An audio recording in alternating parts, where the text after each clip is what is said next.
Es evidente que estamos llamando populismo a cosas que pueden ser distintas en distintos sitios, pero que tienen algunos elementos comunes. No sé si podríamos establecer algunas líneas conductoras sobre ellos. Por ejemplo, la llamada a la emoción.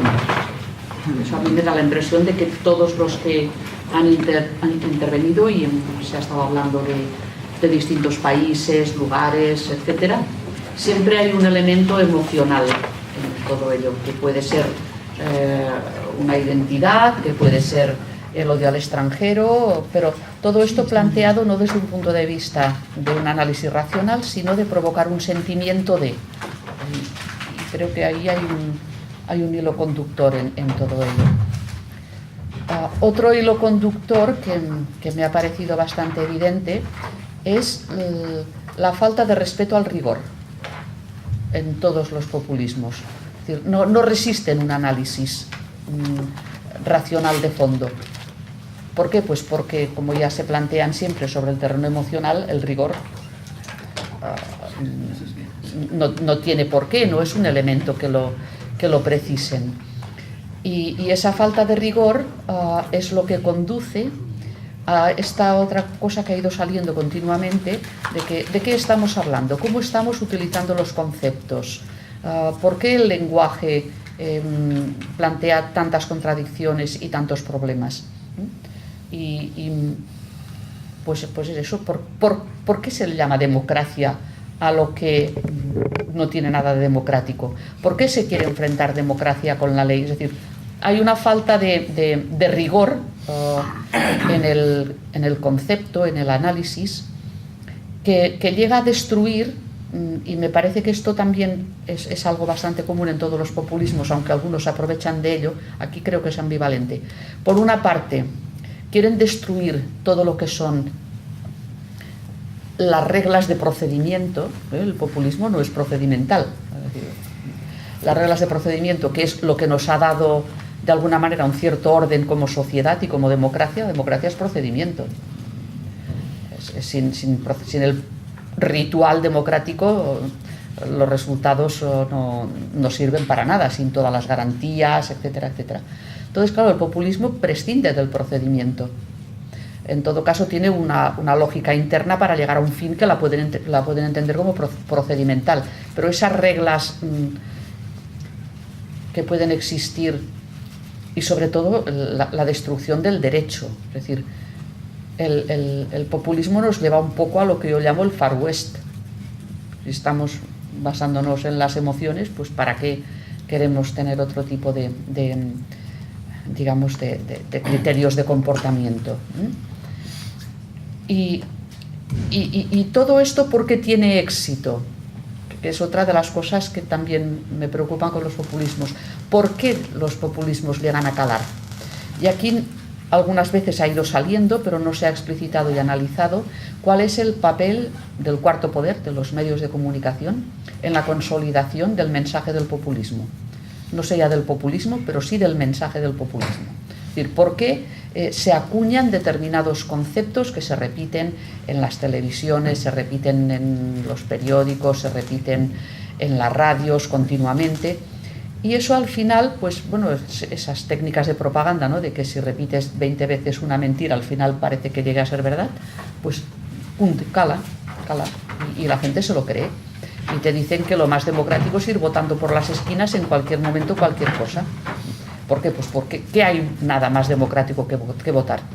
Entonces, el papel, la función de los medios de comunicación, que a veces parece que pueda ser inconsciente, pero otras veces me da la impresión de que es más consciente de lo que parece, y me acuerdo del editorial conjunto, que no creo que fuera inconsciente, aquel famoso editorial conjunto en la que antes de la sentencia del Tribunal Constitucional sobre el Estatuto de Autonomía, de una manera curiosísima, el mismo día aparece en todos los periódicos aquí en Cataluña con el mismo editorial. A mí me dejó asombrada. He vivido tiempo fuera, digo, en cualquier país con prensa libre esto es que no lo había visto en mi vida. Podría haber 2 o 3 que coincidieran, que se pusieran de acuerdo, pero todos. Entonces es un papel como diría yo, inocente el papel de los medios de comunicación en lo que es la consolidación del mensaje populista. Es algo que creo que también es interesante de analizar porque al final, si ese lenguaje se impone, si ese lenguaje cala en la sociedad lo traslada en sus actuaciones externas, además de interiorizarlo. Y lo puede trasladar, pues eso, no dejándonos el otro día en la Autónoma a ver un documental, por ejemplo, o lo puede trasladar a través del voto en unas elecciones. Claro, es muy importante el papel de los medios de comunicación. Es mucho más importante de lo que parece. ¿Dónde aprendemos? Aprendemos en la escuela, y evidentemente ahí eso ya sí que ya se ha evidenciado. Aprendemos, pues bueno, en la vida social ordinariamente, pero también aprendemos, y con propaganda subliminal muchas veces, de los medios de comunicación. Y ahí, no sé, es algo que quería también evidenciarlo, lo conceptual y el papel de los medios en la reproducción de ese mensaje. Incluso añadiendo lo que tú comentas, que es exactamente correcto. A ver, yo pienso que hay un problema estructural en cuanto al mensaje que los medios de... Sí. Creo que hay un problema estructural de la limitación de los propios medios, particularmente ahora en toda esta dinámica de las News 24, de los mensajes que se repiten constantemente y muy brevemente. Vamos a ver, tú en 30 segundos puedes decir lo que puedes decir. Entonces, hay una tendencia estructural, como digo, a sintetizar, a comprimir los mensajes y a dejar las complejidades y las cosas farragosas de lado. La canalización de los mensajes políticos y sociales tiende al populismo, porque es más fácil decir algo en blanco y negro que intentar explicar las cosas con enjundia. Si a eso añades lo que tú comentas, una estrategia premeditada y una compra de los medios o una influenciación en editoriales y demás, pues claro, tienes aquí una tormenta perfecta contra la cual es muy difícil luchar, porque lo que no puedes hacer a un mensaje sintético que le llega a todo el mundo, que son 30 segundos, España nos roba, o lo que sea, o Europa nos roba, o lo que los mexicanos nos roban, tirar de sarta de estadísticas, porque es que la gente es que te apaga, cambia de canal, hace zapping. Entonces ahí hay un problema muy serio, sobre todo cuando además tienes influencias ajenas, como de Putin y demás, influyendo en los nuevos medios, controls, etcétera, etcétera. Es un problema muy, muy serio. Creo que has dado en el meollo del problema con el que nos enfrentamos. Salgo muy brevemente porque es el mismo tema. No, no, yo no soy moderador ahora. Ahora es moderador. No, esto es barra libre, ahora es barra libre.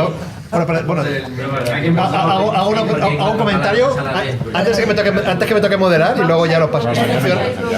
Sí, hacemos... Bueno, ¿esto funciona o...? No funciona. A mí me ha funcionado. ¿Hola? Sí, A ver, está en on ahora, ¿eh? ¿Hola? Pues se me escucha, tengo voz de... No, algo muy breve. Simplemente como habláis de, digamos, que los medios de comunicación como elemento de... Variables.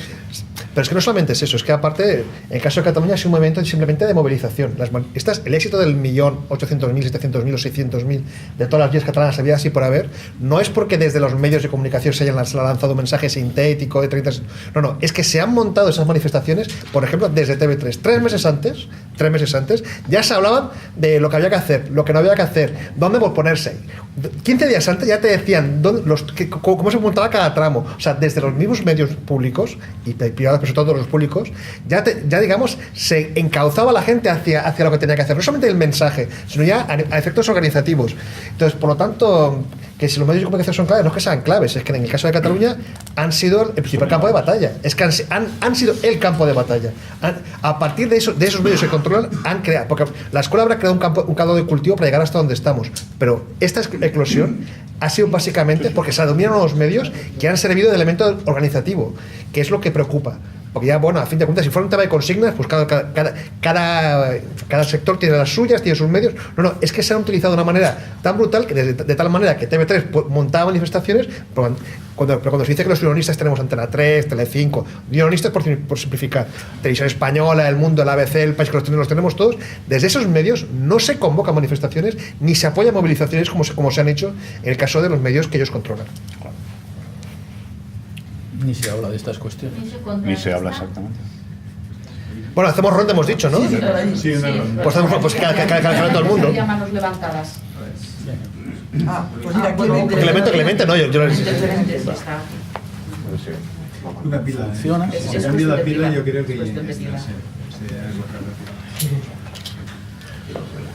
por pila de eso no. Es la pila, es la pila. Pero entonces, Ayer ahora, espérame, mira. yo creo que nos oímos, ¿eh? Bueno, Era- de todas formas, voy a ver si pongo una pila allí. ¿Lo grabas del micro? Pues nos oímos perfectamente. Bueno, yo lo micro, si una pila y si no, pues. Igual ahí en la cabina hay pilas.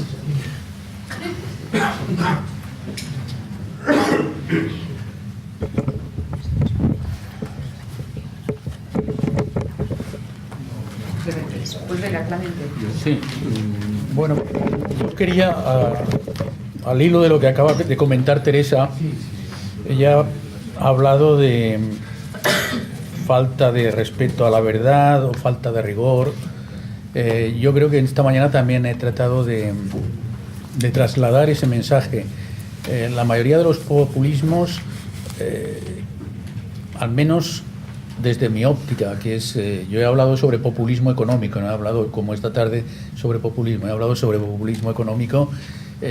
Considero que los populismos económicos son un conjunto de recetas normalmente deslavazadas, es decir, no tienen consistencia interna, tienen muy poco respaldo empírico, las cosas que dicen, y normalmente conducen a situaciones desastrosas, generadas en España. Y les digo que en lugar de ganar, en el caso de los franceses, 18.720 euros, 18.720 euros anuales, van a ganar 30.000.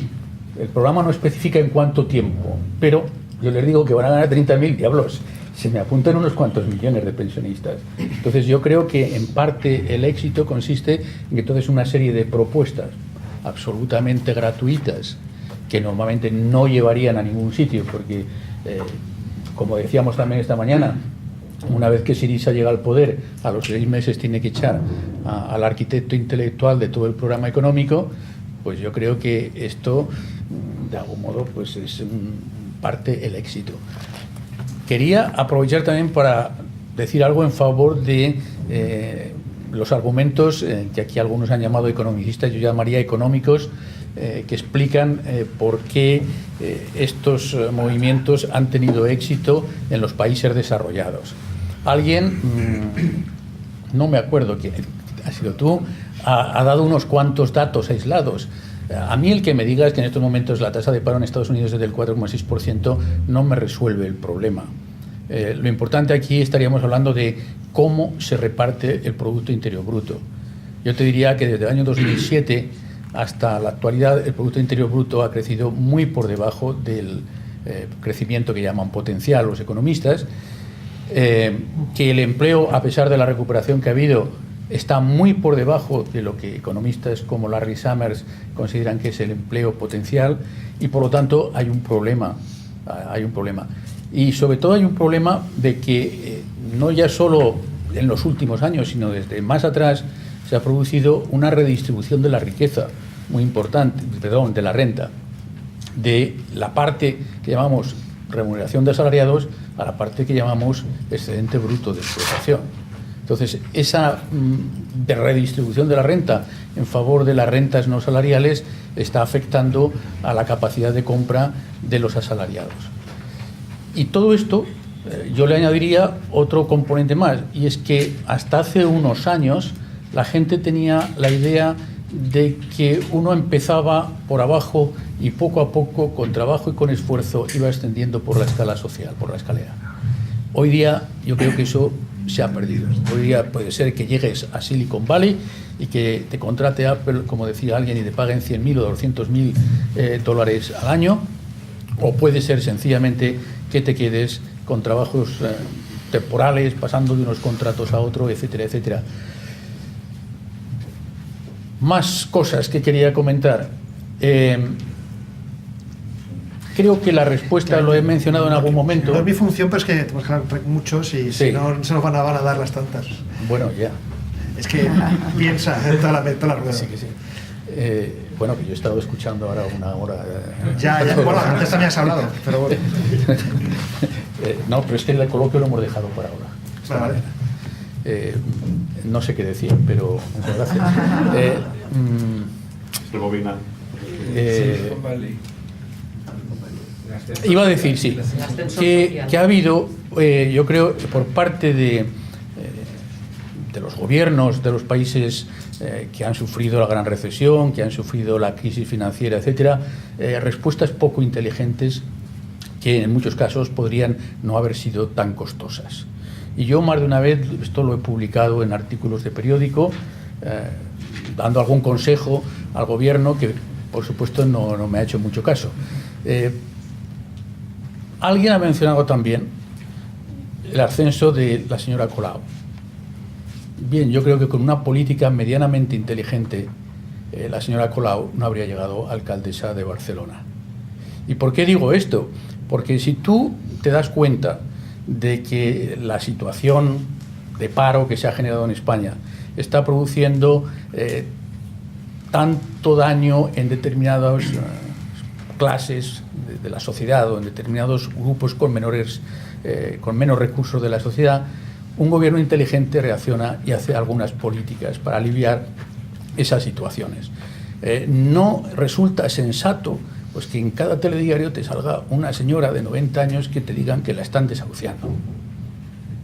Eso a la señora Colau le da muchos votos. Entonces, yo creo que ha habido una parte poco inteligente. Y me dirán, bueno, pero es que había problemas presupuestarios. Oiga, sí, había problemas presupuestarios. Pero cuando uno tiene 100.000 millones para hacer rescates bancarios, puede sacar 1.000 o 1.500 para hacer algunas políticas sociales bien dirigidas e inteligentes. Y lo mismo diría con el tema de la pobreza energética, etcétera, etcétera. Yo creo que tú, como gobierno, puedes darte cuenta de cuáles son los problemas y tratar de afrontarlos. Entonces, esta era... Perdón. No, sí. No, corre. Sí, corre por ahí. Hacemos una ronda al que Eso, quiera que hable, sino que pase. Vamos pasándolo. Yo creo que hay que dejar hablar a la Espera, gente que no ha Teresa. hablado. No, pero vamos pasándolo, que tampoco han hablado por ahí. Teresa, que Solo una empresa. El periodismo digital es muy mezclado. Yo es que me tengo que ir. Así además aprovecháis y me dais. Bueno, gracias y... Muchas gracias. Xavi, pero ya has hablado bastante. Sí, por eso voy a hablar de Xavi. Estamos dando vueltas bastante a lo que del nacionalismo serían pues los mensajes, su emisión, la audiencia, cómo lo perciben y los efectos que esto causa. Yo, siguiendo un poco algo que ha tocado Antonio Robles hace un momento, en relación con los maestros, también quería plantear que el nacionalismo, también cuando actúa, tiene unas capilaridades que no son visibles, pero que también son muy importantes, en función del castigo y el premio.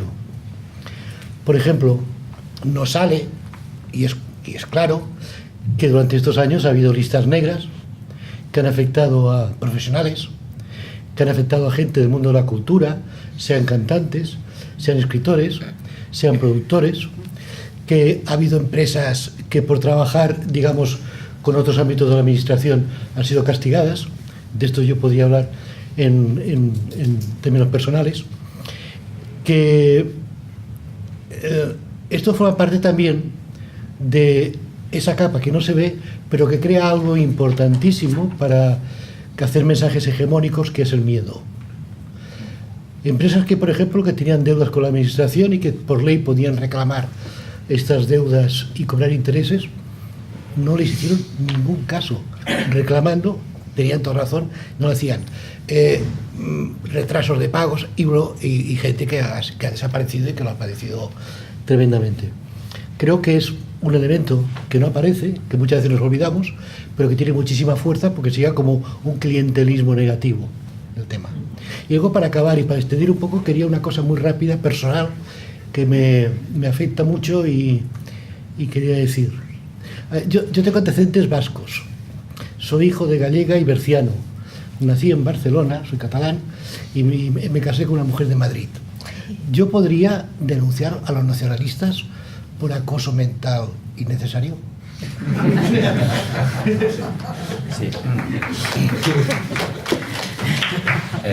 Bueno, yo aceptando que se está planteando quizás lo más importante, pero yo quería insistir en lo que he dicho. Me parece que es importante para entender el populismo que entendamos que los humanos tendemos una cierta tendencia a ser tribales, por tanto, a formar parte de un grupo. Tenemos tendencia a lo particular, el grupito, los nuestros, y esto yo creo que es una tendencia natural. Por tanto, que la civilización, que es lo que he dicho antes, que es, bueno, digamos, sentirse humano, sentir que todos son humanos y asumir tu libertad, que como dijo Erich Fromm, también da miedo, esto va contra una tendencia natural. Entonces, todas las formas, a partir de la época moderna, el fascismo, el estalinismo, el populismo, el nacionalismo, inciden en una tendencia que es una tendencia natural, dan un cierto sentido de pertenencia, y esto yo creo que hay que tenerlo en cuenta, los elementos, digamos, identitarios. De hecho, si nos fijamos, los populismos, digamos, más importantes de Europa, de derechas, proceden, digamos, del fascismo, aunque el Frente Nacional, estoy de acuerdo que no es fascista, pero procede. Y, por ejemplo, si tenemos al único teórico que ha habido de izquierdas, que es populista de izquierdas, que es Laclau era altuseriano y proviene de la versión más dogmática del marxismo de clase contra clase, nación contra no nación, siempre lo particular contra lo individual, contra la singularidad y por tanto contra la disidencia y en contra, digamos, de lo universal. Y esto yo creo que también es importante porque yo creo que ideológicamente esto también tiene un peso. Perdón. Sí. Es que me he pasado 1000 veces. Bueno, yo quería dar solo unas cuantas consideraciones muy breves de todo lo que me atencionó más. Y sobre todo, cuando se habla un poco de educación en general, ¿no? Yo lo que veo, con muchas cosas estoy completamente de acuerdo. Lo que hay que entender también es que si de una parte hay educación que sea buena o mala, de otra hay también que enfrentarse con lo que hay fuera de la escuela, fuera de las instituciones que preparan los alumnos en general, que es la vida diaria, la familia, y hoy también otra manifestación que se podría en plan como etiquetar como un sexto poder, creo, que es el poder de Internet y de lo que está detrás también de Internet y del social media. Y después de un cuarto y de un quinto, llegamos, según mí, a un sexto, que es la posibilidad para todos de poder acceder a Internet, de poder abrir cualquier tipo de página web, de poder organizar y poder meter dentro de esa página cualquier cosa, que sea verdadera, que sea mentira, que sea una tontería. Y ahí el problema mayor está ahí la posibilidad que hay o no hay de poder filtrar lo que pueda ser verdadero o menos. Así como, por ejemplo, el tema en general hablando de local aquí, parando aquí justo en Cataluña, de lo que hay aquí en Cataluña y del fenómeno independentista. Una cosa que a mí me dejó en plan un poco así pensando fue ¿qué celebran aquí el 11 de septiembre en la Diada? Aquí se celebra la pérdida de la independencia, o sea, celebras un día triste, se celebra un día triste aquí. No es como en Italia, por ejemplo, en Italia el 25 de abril celebramos la liberación del fascismo. Es me parece tan, no sé, un poco raro, no sé. Me parece... ¿Me permites que te diga? Es un acto fallido, o algo así. En la pregunta que haces retórica, ¿aquí qué se celebra el 11 de septiembre? Porque es el último día de independencia. Sí, la independencia. No existía. Existía el condado de Barcelona, no existía ni Cataluña. Sí, la formulo porque si no, no se oye. No, es que todos. mejor uno a uno porque si no se graban y se escuchan. Digo que al decir retóricamente que se celebra el 11 de septiembre, el Día de la Independencia, dando por supuesto que es lo que se celebra y criticando que se celebre una derrota. En realidad no se celebró en ningún caso el Día de la Independencia. Es otra cosa. Aquello fue una guerra de sucesión a la corona de España y punto. Con todas las consecuencias típicas de las guerras de cualquier siglo. Vale, echa la acotación. Es que Y sí, y creo también que a la base un poco de lo que hay aquí en España, pero no solo en España en general, digo a nivel europeo, internacional y todo, es la idea que hoy tenemos también de la figura del político en general. Y de lo que está también detrás de la figura de un político, que es también, y parece una tontería, pero no creo que sea una tontería, es el sueldo también. O sea, que el político sea pagado y que coja dinero para hacer política sin intentar de olvidarnos de lo que significa efectivamente la palabra política. Y eso lo debemos también a un griego, a Péricles y a su Mistoforía. Sin eso, ahora no sé si podríamos estar o menos con esa idea que tenemos del político como un empleo. No es así, por ejemplo, en Suiza. En Suiza no tienen como políticos como empleados. El Parlamento creo que se reúne 2 o 3 veces al año y ya está. Y el país va bastante bien, parece, ¿no? Y yo creo que también al cortar todo, al cambiar un poco las cosas con el tiempo que necesitaría, sería un poco complicado, pero... ¿Y qué más? Nada. Bueno, esto. Ya está. Gracias. Gracias, Luigi. Hola. A ver, yo quería comentar 3 cosas. Lo que ha dicho Teresa de democracia, legalidad, después lenguaje y después medios de comunicación, que es lo que más me afecta.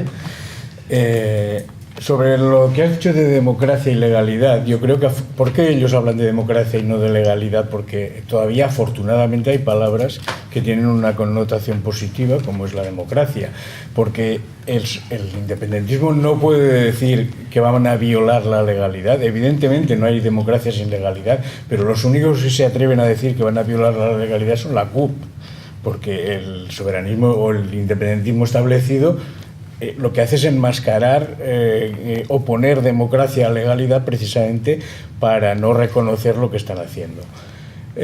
Sobre el lenguaje, yo creo que no se utiliza la palabra separatismo porque tiene connotaciones franquistas todavía. Pero también es verdad que lo de soberanismo no es lo mismo que independentismo. Lo que has dicho de que independentismo se refiere a las independencias de los países colonizados, no estoy de acuerdo. Tampoco estoy de acuerdo con Antonio Robles cuando estoy de acuerdo con que Pujol lo tenía todo previsto y todo programado. En eso estoy de acuerdo. Yo siempre he creído que Pujol era independentista desde el primer día, a pesar de que lo negase. Pero no estoy de acuerdo en equiparar catalanismo con independentismo o con separatismo. Porque había partidos catalanistas que ahora no son independentistas o no colaboran en el proceso, digamos. O sea que el catalanismo para mí, cuando era un catalanismo llamado integrador, era otra cosa que lo que está pasando ahora. Y finalmente, sobre los medios de comunicación, vamos a ver, estoy de acuerdo con lo de los medios públicos, eso es evidente, pero yo he sido director adjunto del Periódico de Cataluña 16 años y me fui en el 2012, pero sigo siendo miembro del Consejo Editorial y y colaboro. Y el Periódico de Cataluña para Lluís Llach es un unionista venenoso y para Madrid es independentista, para medios de Madrid. Es decir, No creo en la teoría conspiratoria de los medios. Digamos que los medios públicos, evidentemente, que están haciendo una ofensiva total. O medios que se crean, como antes se ha hablado de Antic, medios que se crean, como el que ha creado Antic con subvenciones, etcétera, para hacer la propaganda que está haciendo.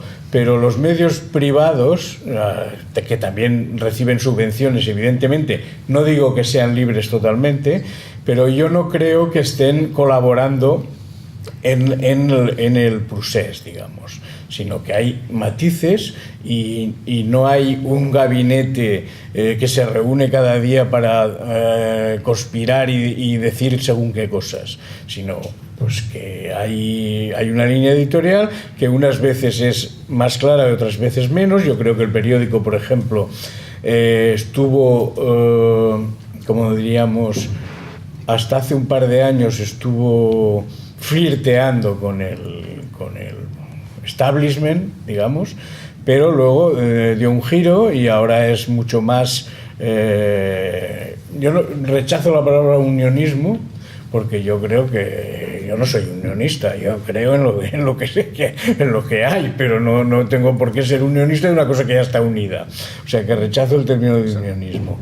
Pero digamos que el periódico, dentro de esa definición, estaría más cerca ahora más contrario al procés que a favor. Y no creo tampoco que todo lo que ha ocurrido se deba a los medios de comunicación. Creo que hay una cuestión de la que no se ha hablado y que es muy importante, que es el gregarismo. El gregarismo de la sociedad creo que ha sido muy determinante en este proceso, que es un proceso también, como se ha dicho antes, de clases medias. Cuando a la clase media es mucho más, digamos, mucho más fácil seguir la corriente que no estar contracorriente. Y eso es lo que ha ocurrido, yo creo, en Cataluña desde hace 6 años o 4. ¿Podría intervenir por...? No, Antonio, algunas rondas que sí, ¿no? Te llega luego. Te vuelve a pasar. Bueno, yo no sé si quería decir algo, pero sí señalar una cosa que al hilo un poco de lo que has dicho tú. Bueno, a mí lo que me parece es que hay como una especie de... ¿Se me oye? Es que no sé cómo me va esto. Ah, no. Sí. Hay una especie de paralelismo entre lo que sucedió en el País Vasco hace unos años con lo que está sucediendo ahora en Cataluña. Lo que pasa que en el País Vasco encontraron una manera, la dimisión del que era el presidente del Parlamento del País Vasco, o no aprobar lo que luego Forcadell sí que hizo, facilitó que el problema del País Vasco no fuera tan allá como está yendo ahora en Cataluña, ¿no? Entonces, esto yo creo que es lo que nos va a dificultar encontrar cómo solucionarlo, que es donde hay que estar. Y para mí, solucionarlo es precisamente emplear los mismos métodos que están empleando, o sea, hacer un populismo mediático, o un populismo un poco como lo que está haciendo Dolça Catalunya, pero quizá incluso más simple y más repetitivo y con más medios que llegue a más sitios, a más alcance. O sea, no hay que dejar que la voz sea solo del populismo nacionalista, sino que hay que emplear los mismos métodos. Es como cuando alguien te está peleando contigo y él te está insultando y tú quieres llevar al respeto, ¿no? Llega un momento en que o chillas más o la otra persona te va a hacer callar. Entonces, si no quieres que te calle y que tu voz ya deje de oírse y que la otra persona sea quien gane, tienes que emplear los mismos métodos. Y creo que no se está haciendo.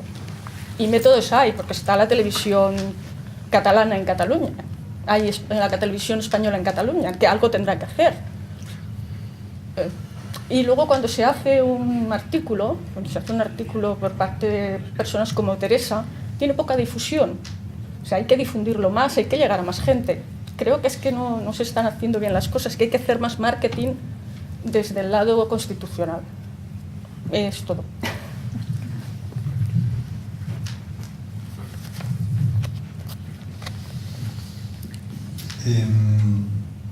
Yo quería aportar con los elementos que ha planteado Teresa al principio de este coloquio.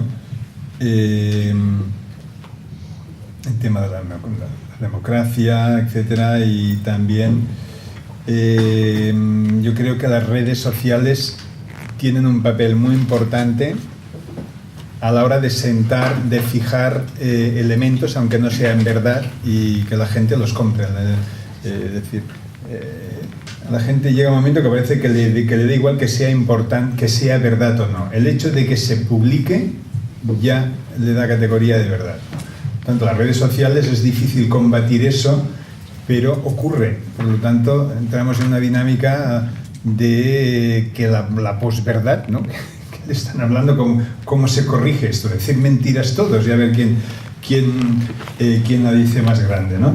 Y después, antes hablabais de cómo es que parece que los medios o la escuela quizá que no controlan tanto, pero en la psicología social ha demostrado que desde el poder se puede dividir, se puede manipular a los colectivos. Se puede hacer, está comprobadísimo. Cuando tú tienes el poder, si lo que han hecho desde el poder solo se puede hacer desde el poder, ellos solos no hubieran podido haberlo hecho si más no se hubiera sumado a todo este entramado. Porque luego, parece que la respuesta es ¿qué piensas? ¿Que son tontos, que nos manipulan? No, yo no digo eso. Yo digo que desde el poder está comprobado que puedes manipular a las masas.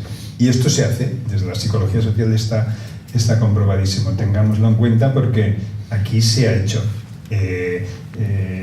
Alguien ha comentado antes del catalanizar versus el españolizar. Cuando se dio el ver y cometió esa imprudencia, es decir, que vamos a españolizar, se le tiraron todos al cuello. Pero aquí se está recatalanizando desde los años 80, sense dir-re, y ens l'han clavat, ¿no? Por lo tanto, esto ocurre y es verdad. Por lo tanto, ¿cómo se hace? Yo estoy de acuerdo que se tiene que estar y combatir, pero no sé si es una acción-reacción sin fin, ¿no? Evidentemente el que calla otorga y hay que estar ahí, ¿no? Nosotros no tenemos tanta voz como ellos, llevan muchos años y tienen, imagínate, si la Generalitat tiene un presupuesto de 23.000 millones al año, aquí los que nos llamamos, evidentemente que ya estamos unidos, no hace falta llamarnos unionistas, pero somos unionistas porque mantenerlo. Claro, ¿cómo puedes competir contra 24.000 millones de euros si desde cada consellería y todos sus funcionarios toman decisiones en una línea porque desde arriba están ya dirigidos? O sea, que eso es muy difícil. Por lo tanto, eso quiere decir que el Estado tiene que estar aquí y hacer su trabajo. Yo quería hacer una pequeña reflexión respecto al público al que se dirige el populismo. Yo creo que tiene, al margen de las cuestiones sociales, económicas, culturales, tiene un factor común en la persona que es susceptible de ser abducida por el populismo. Y yo creo que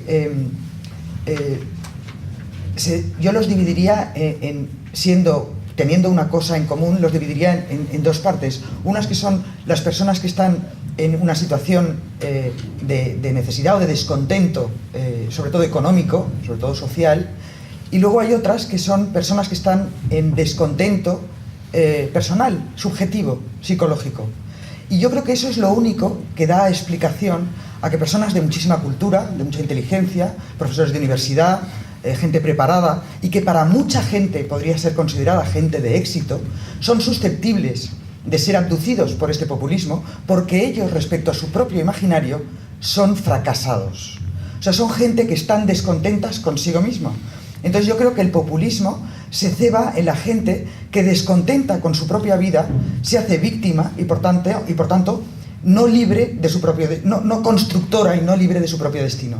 En ese sentido, yo reivindicaría lo que estamos haciendo aquí, porque, como decía Sabater, la fórmula para desapegarnos de la influencia de este populismo es la información, es la formación, es la reflexión, Y con lo cual, cualquier grano de arena que en ese sentido podamos hacer para contribuir a esa liberación, liberación si es que en alguna medida científicamente se puede demostrar que somos personas libres, que bueno, a lo mejor eso es una ficción, pero bueno, en cualquier caso, si jugamos a que somos libres, seámoslo y por lo menos no hagamos propietario de nuestra propia vida y nuestro propio destino a los demás, ¿no? En ese sentido yo estaba muy de acuerdo contigo, porque creo que para contrarrestar esa ficción que genera el populismo, para regalarte una vida que nunca te van a dar, tenemos que contrarrestar con otra ficción que creemos nosotros, imaginativa y potente, pero que sí en alguna medida sí se pueda realizar. Y en ese sentido nos empodere, como decíamos esta mañana, a todos nosotros para poder cambiar de vida.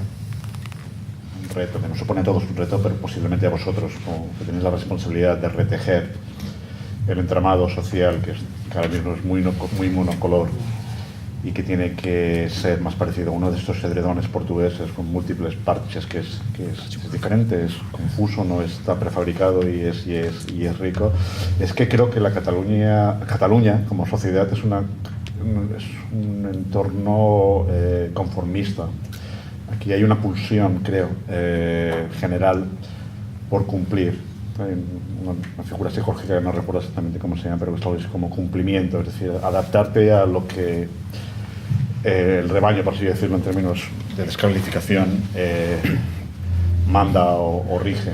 Entonces, bueno, esto en Cataluña además lo hemos visto históricamente. A un amigo le comentábamos que, bueno, cuando venía del Pazo de Miras y desembarcaba en el puerto de Barcelona, iba al Segre, lo hacía en loor de multitudes, ¿vale? Etcétera, etcétera, etcétera. Es que aquí hay una cierta tendencia a acomodarte, a no hacer mucho ruido, porque si no sales en la foto, y eso hace que las cosas sean todavía más complicadas, porque, a ver, cuando eso lo tienes encima apoyado por un entramado mediático tan terriblemente poderoso como TV3, y luego toda esta estructura gramsciana que alguien ha estado explicando antes con precisión, es decir, que tienes una vocación de hegemonía cultural proyectada por Franco para estar en todos los ámbitos.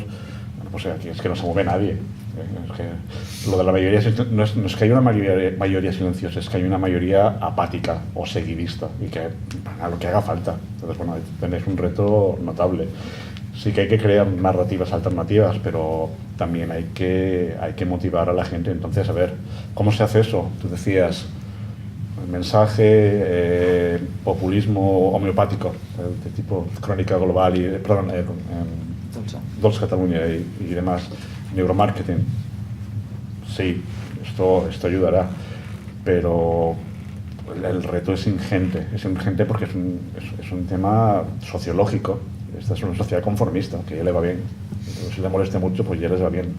Esté quien esté. Y aplauden con las orejas a quien esté.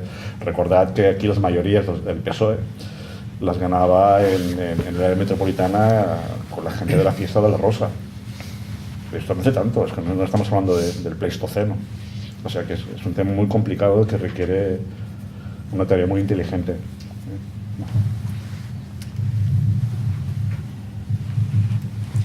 Bueno, yo solo quería, un poco retomando el planteamiento inicial de Teresa, un poco qué conclusiones sacamos de este concepto del populismo. Efectivamente, yo estoy de acuerdo con una cosa que dijo muy bien José Antonio Sorolla, que es una práctica política. Yo creo que es un expediente metodológico.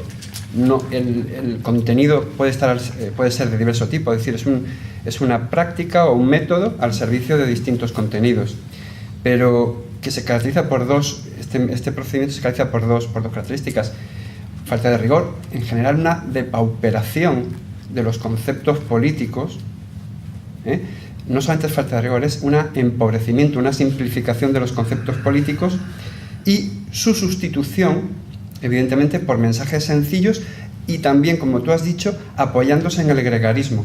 Al final, esa depauperación de conceptos políticos más el gregarismo o el seguidismo se puede conducir a través de una figura caudillista o a través de eslóganes, mensajes y frases creadas y recreadas, que es un ejemplo clarísimo el de Cataluña. Bueno, que el objetivo, por supuesto, de este expediente metodológico es la descomposición. apoyándose en lo que tú también decías, que era la frustración, el resentimiento y, en este caso, por ejemplo, en Cataluña, el victimismo. Las causas, normalmente, en mi opinión, el populismo, como técnica, como procedimiento, suele aprovechar siempre los errores generados por el propio sistema.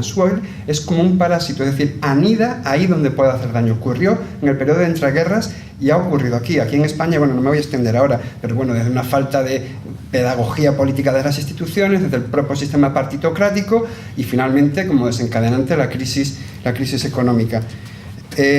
Yo voy a terminar ya. Yo solamente voy a dar la imagen de una persona como yo, que no soy catalán, no vivo en Cataluña, y la impresión que me causa cuando yo he llegado aquí.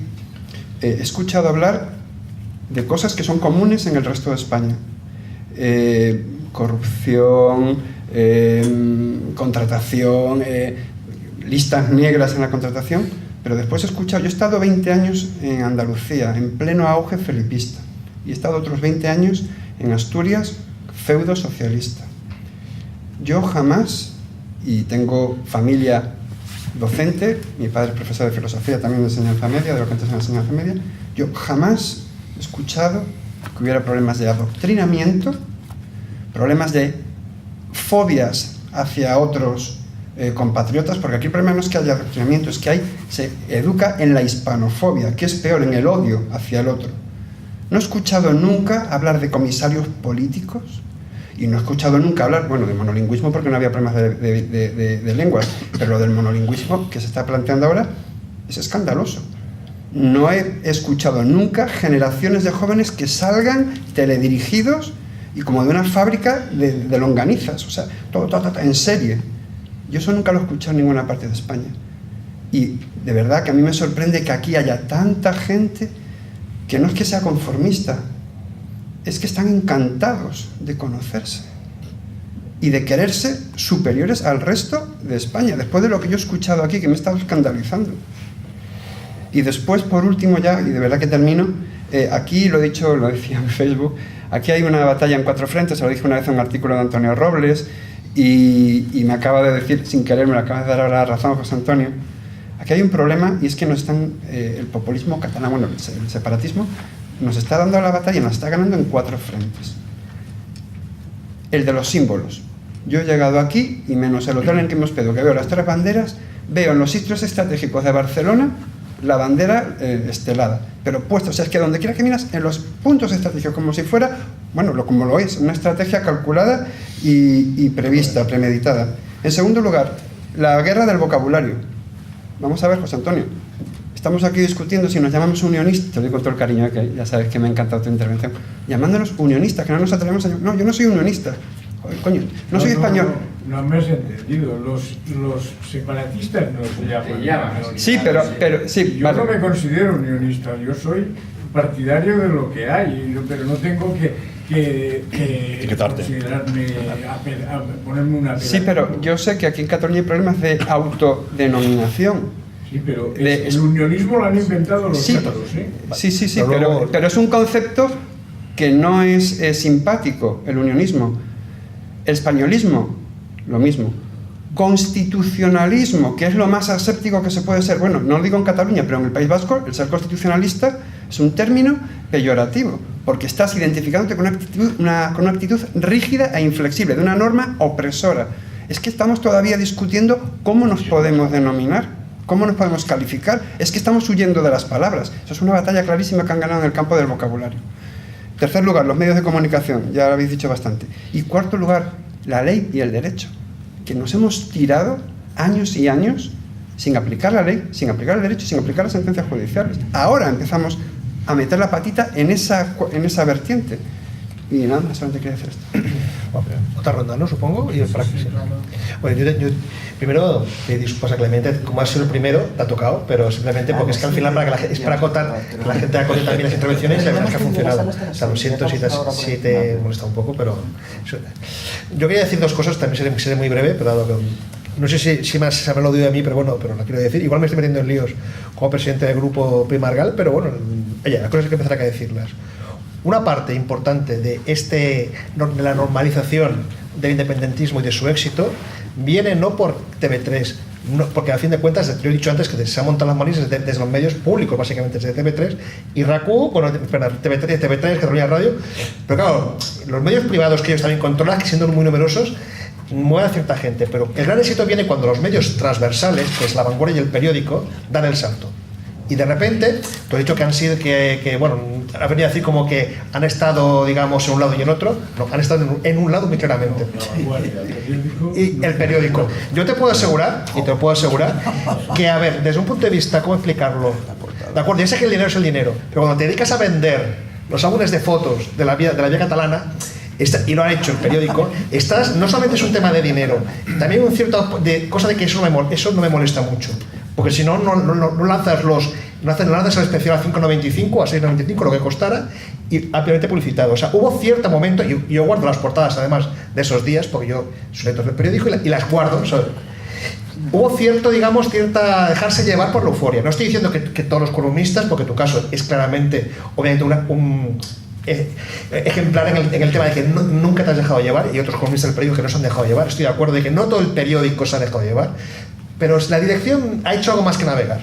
El director sigue siendo el mismo, por otra parte. Y eso basta con ver las portadas de aquellos días, y basta con ver esos especiales llenos de fotos en los que los podías comprar perfectamente para que todo el mundo se viera. Que, de acuerdo, que es dinero, pero me gustaría saber si el periódico haría lo mismo si 200.000 constitucionalistas salían a la calle. Me gustaría saberlo. Tengo la duda, igual lo haría. De momento solo lo ha hecho con el Barça y con la vía catalana. Hay gente. Eso lo ha hecho. Y otra cosa, estoy de acuerdo contigo, estoy de acuerdo contigo de que el periódico ha dado cierto cambio, esto es verdad, pero también te digo una reflexión. Yo cada vez que veo un cronista político nuevo, Marina Llansana ahora es analista en el periódico de Cataluña. Sí. Es analista, no es secretaria ni es analista. Roger Payá, que tampoco es precisamente, o sea, tiene todo el derecho del mundo a escribir, o sea, entiéndeme, no estoy diciendo que no escriban, pero si cada vez que veo un nuevo columnista político en el periódico es curiosamente independentista, ya no ni catalanista. ¿Me explico? Y Roger Payá, y ya no te digo bueno, que muchas cosas también escribe de vez en cuando, y dices, hombre, yo recuerdo que el periódico hace no tanto tiempo era el diario de los sociatas, yo fui sociata, lo reconozco, y de la gente de iniciativa. O sea, era el diario de esa gente, digamos, de nosotros. De repente no sé lo que es, y te lo digo sinceramente, es que no sé lo que es. Pero como los sociatas. Claro, pero es que es un chiste. O sea, lo que es, por ejemplo, muy curioso, y además, te lo digo porque los dos compartimos medio, es que Ramón de España escribe sus artículos políticos en Crónica Global. En el periódico hace que el Loach y digamos, y costumbrismo. A ver, una de cada cuantos. Las habituales, que son las del martes. Depende de él, no del periódico. Muy poquitas. Siempre está en el inculto. Vamos a hacer una discusión. No, pues yo te lo digo porque yo respeto al periódico, el sector del periódico me sigue comprando, pero al periódico ha dado cierto salto y me gustaría que fuera más transversal, ¿no? Pero yo hace 6 años, 4 años que no estoy ejerciendo en el periódico, sino simplemente desde fuera. Y te reconozco, he dicho antes que fui con el asunto, pero yo no creo que hiciera como La Vanguardia, que La Vanguardia en la época de Antic se decantó claramente y luego volvió atrás. O sea, eso es así. Y que me digas que Marina Llansana, hombre, claro, yo no he fichado a Marina Llansana, pero habrá quien lo ha fichado, pero a algún independentista escribe, evidentemente. El problema no es algún independentista, el problema es que todos los fichajes últimos lo son. Ese es el problema. Cuando teóricamente es un periódico, insisto, que transversal, no es el Punahui, no es el Lara, insisto, me parece muy bien que esté Llansana, me parece muy bien que esté Puna, me parece muy bien que estén todos, me parece perfecto. El problema es que en el Lara no hay, por ejemplo, no hay esa proporción de la proporción de unionistas, me parece que es cero. En el Punahui la proporción me parece que es cero. Y claro, y con los periódicos que teóricamente leemos nosotros, pues la proporción de ellos, utilizamos el lenguaje, es muy grande y cada vez lo es más. A mí no me molesta que esté Llansana, ni que esté Roger Payá, ni que esté Puigcercós, no me molesta en absoluto, no me molesta. Me gustaría que Ramón de España u otros, o tú, por ejemplo, en vez de una cuna de vez en cuando, la tuvieras con más frecuencia. Porque al fin, bueno, yo lo que yo digo, ya sé que no depende de ti, pero yo lo digo, me gustaría que el periódico volviera a ser el periódico de los sociatas y los de iniciativa, que nos sentimos españoles y catalanes y que nos gusta ese periódico porque no compramos otro. No lo sé. Bueno, yo quiero para que veas que de momento les meto en el mismo saco, para que veas. Vale. Clemente no. Pues te has ganado el epicentro de la cosa. Pero Clemente seguro no. A ver, algunas cosas que cojo de antes, para no dejarlas colgadas. Dices, no es lo mismo catalanismo, nacionalismo, independencia. Correcto. El catalanismo es un concepto que a finales del siglo pasado era un concepto cultural, político también. Bueno, no vamos a hablar. El nacionalismo es un grado más, evidentemente, y el independentismo o el secesionismo un grado más. El problema es que desde hace ya muchísimos años el catalanismo ha perdido la capacidad que tenía de ser un movimiento reivindicativo de una cuestión cultural y lingüística, etcétera, para convertirse simplemente, digámoslo así, las drogas blandas de las drogas duras. Y en este caso, por ejemplo, el PSC o el periódico o el País de aquí, etcétera, serían en este caso las drogas blandas. El PSC se ha mantenido constantemente diciendo que es catalanista, pero esto, con todos los respetos, que no se me ofenda aquí el personal, es como la mantequilla en el último tango en París. Es decir, empieza con el catalanismo, pero después estamos jugando como mamporreros del nacionalismo siempre. ¿Por qué lo digo? Y voy a dar datos. ¿Por qué lo digo? Porque, por ejemplo, el periódico de Cataluña, como el PSC, como el catalanismo del PSC, es curioso. No siempre han estado de acuerdo con el nacionalismo más radical, pero siempre han estado en contra de todos los no nacionalistas que hemos combatido a ese nacionalismo radical. Siempre. Y además de forma sistemática.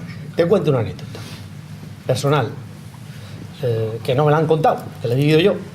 En 1994 escribimos y publicamos un manifiesto, en castellano también, por favor, que dio salida a la Asociación por la Tolerancia y inicio de una resistencia al nacionalismo bastante importante en aquellos años, ¿no? El periódico de Cataluña, como El País, nos maltrató, nos llamó fascistas, o sea, fachas, etcétera. Bueno, al uso, ¿no? Butiflés, ese tipo de... ¿En editorial? ¿En un editorial? En todo. Te puedo dar incluso datos concretos en editoriales, ¿eh? En editoriales también. Claro, a nosotros nos ofendía mucho, pero entonces era la época del periodismo en papel. Y claro, las empresas mandaban. No teníamos ninguna posibilidad, ni siquiera recurriendo al derecho que te asiste ante la prensa por derecho de rectificación para que rectifiquen. Por lo menos que no nos diga lo que no somos o lo que somos nosotros según ellos, que nos dejen a decir nosotros lo que somos nosotros, ¿no? Entonces me acuerdo que tal cabreo teníamos por cómo nos trataban, que yo un día me personé directamente en la redacción del periódico. ¿Por qué? Porque el periódico, entonces Franco, no sabía que nos conocíamos. Él sabía que el primer firmante del manifiesto era un tipo que se llamaba Antonio Robles y era un facha. Así lo trataba el periódico. Y me presenté en su despacho. Y cuando me vio y reconoció al mismo chico, que era más joven que él, que le habían dicho facha, etcétera, etcétera, con el chico que jugaba con su hermano al fútbol y jugábamos en competiciones de fútbol y encima pues me tenía un cierto cariño por el tipo de juego y cosas de esas, ¿no? No se lo podía creer. Total, que me permitió escribir un artículo por primera vez en el por lo menos diciendo lo que nosotros queríamos decir.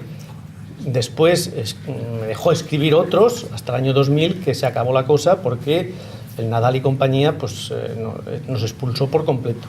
Es decir, si hay en toda esta historia de la resistencia al nacionalismo, si hay dos periódicos que nos han maltratado por encima de la BUI y cosas de esas, ha sido El País en primer lugar y en segundo lugar el periódico.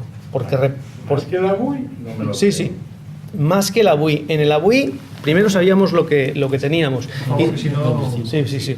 Bastante más que la BUI. Quería decir una cosa sobre las sociedades. Está, creo, hay un libro ya no de ahora, sino de Gustave Le Bon en 1898, publicó un libro, Psicología de masas, donde hace una interferencia entre la hipnosis y la sugestión de las masas, que es absolutamente empírico, se puede hacer. Y es verdad que cuando cualquier sugestionador de masas tiene éxito, le puede meter lo que le da la gana. Y ahí podemos decir entonces que esas masas están a la merced de aquellos que dirigen sus rebaños, ¿no? Ese rebaño, ¿no? Y yo creo que el nacionalismo, y aquí Pujol tiene la gran culpa, han logrado conseguir un rebaño en Cataluña, que ya sé que es insultante, pero cuando en una sociedad culta como la catalana, libre, en una sociedad democrática, se consigue que 600.000 personas, yo no quiero decir 1,5 millones, 600.000 personas como máximo, 700.000 como máximo, las alinean todas, personas grandes, pequeñas, con camisetas de colores, todas en la misma dirección, y al unísono, ahí está pasando algo, ¿eh? Ahí está pasando algo. Eso no se puede comprender en una sociedad libre, es imposible. O es un rebaño, o la explicación no la podemos comprender. Por tanto, lo que está pasando aquí tiene mucha culpa los medios de comunicación como el periódico y todo esto, porque no es una cuestión ya que sean elementos de propaganda del nacionalismo, sino que no hacen la labor contra ese nacionalismo, digamos, de clarificación de lo que están haciendo, de desenmascaramiento de lo que están haciendo. Y lo siguen haciendo ahora mismo lo están haciendo. No hace falta que lo hagan con la vanguardia, porque la vanguardia en otros tiempos ha sido mucho menos beligerante contra los no nacionalistas, y ahora lo es muchísimo, y hace unos meses o hace 2 años mucho más.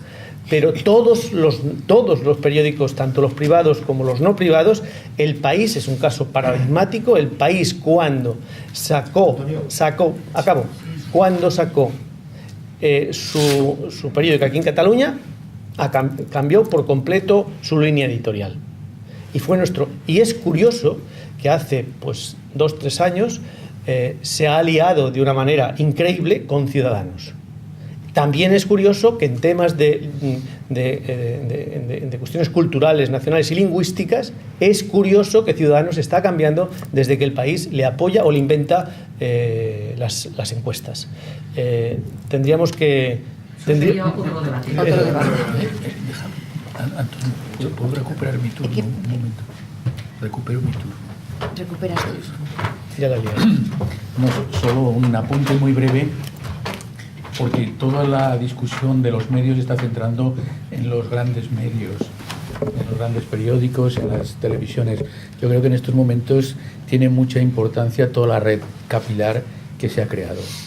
Es decir, no sé cuánta gente lee esos medios de los que estamos hablando, no tanta como seguramente harían falta para sacar a 600.000 o 700.000 a la calle.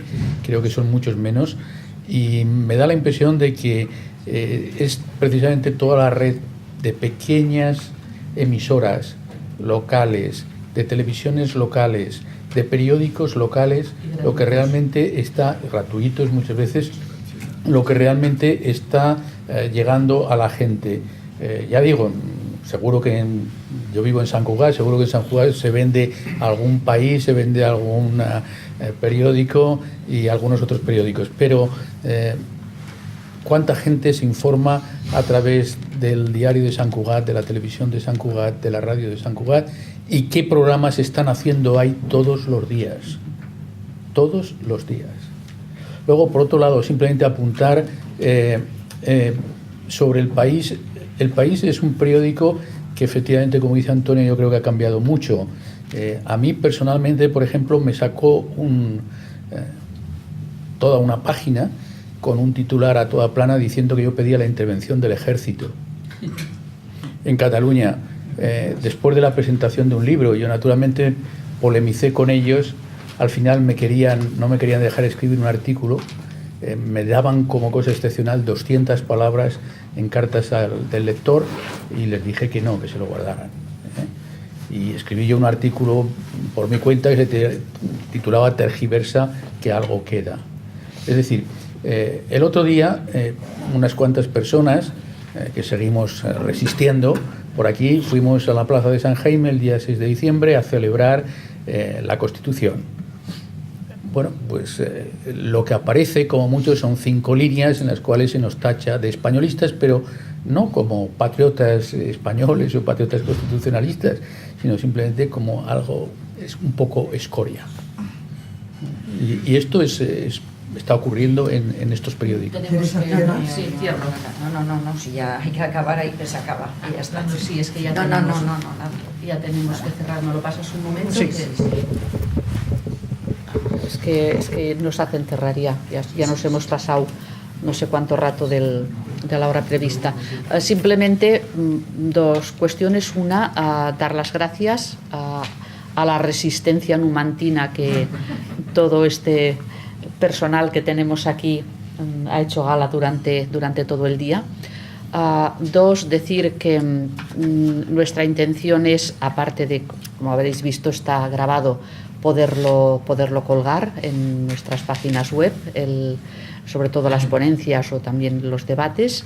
Tercero, que quien no ha entregado la ponencia por escrito se la pediremos, porque también era intención nuestra hacer una publicación al respecto. Y cuarto, que vamos a estudiar muy bien todo lo que se haya producido de aquí, porque otra de las finalidades que teníamos era intentar clarificar conceptos. Entonces vamos a intentar hacer lecturas transversales y os las pasaremos a los asistentes para, de alguna manera, ir poco a poco creando eso que encontramos que nos falta, ¿no? Es decir, si se nos han comido el lenguaje, nos están tergiversando los conceptos, etcétera, etcétera, pues vamos a ver si con este y otros seminarios vamos creando un corpus de mensaje a partir del cual podamos clarificar cuestiones, porque es muy importante todo lo que pueda ser considerado educativo, ya sea en medios, ya sea en la profesión, ya sea en otros debates, ya sea en otras cosas. Así que os agradeceré mucho que cuando os vayamos pasando textos a revisar o encuestas o lo que sea, que nos lo contestéis. Pues muchísimas gracias por estar aquí.